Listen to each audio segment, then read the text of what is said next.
Македонија е земја каде има висока стапка на корупција, покажува истражувањето на Transparency International, каде сме на 111-то место заедно со Монголија и Панама.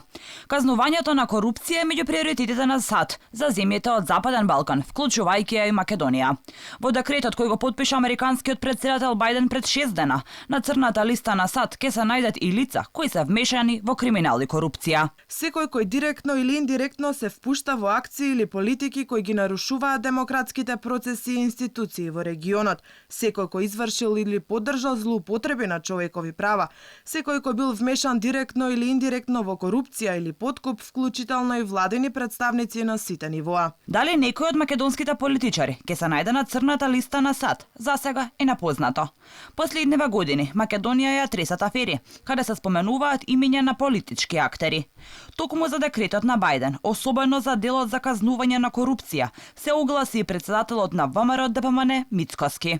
Читам и слушам изминативе неколку дена еден чуден вештачки надпревар во дел од медиумите за тоа кој бил со едните, а кој бил со другите.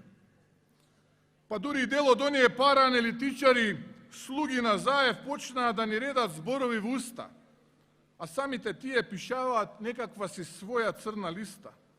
И нормално, во вештачкиот лажен амбиент, создаден од лажните кујни на власта, на прво место им е ВМРО ДПМН, па 10 празни места. Демек тоа е тоа.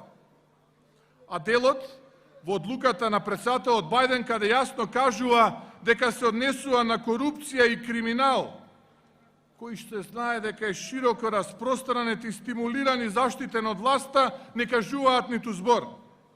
Нема толку хартија колку што има криминалци и корумпирани политичари во власта за таа црна листа. Прашува зошто ни една афера која е отворена не заврши со правна разрешница. Кој човек од власта лежи казна затвор?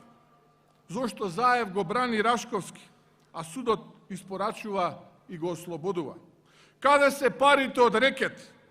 Зошто се дозволи да избега Ден Дончев, иако на камери видовме како зема туце со пари? Што е со пасошите давани за криминалци и аферата мафија? Таму лежат службеници, а нема истрага за Спасовски.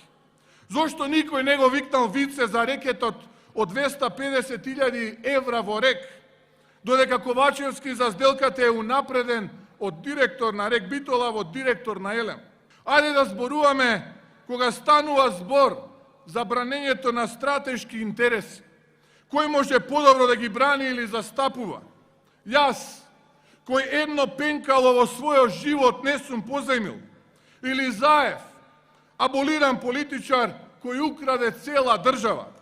На црната листа на САД од Македонија засега нема ни едно име на македонски политичар.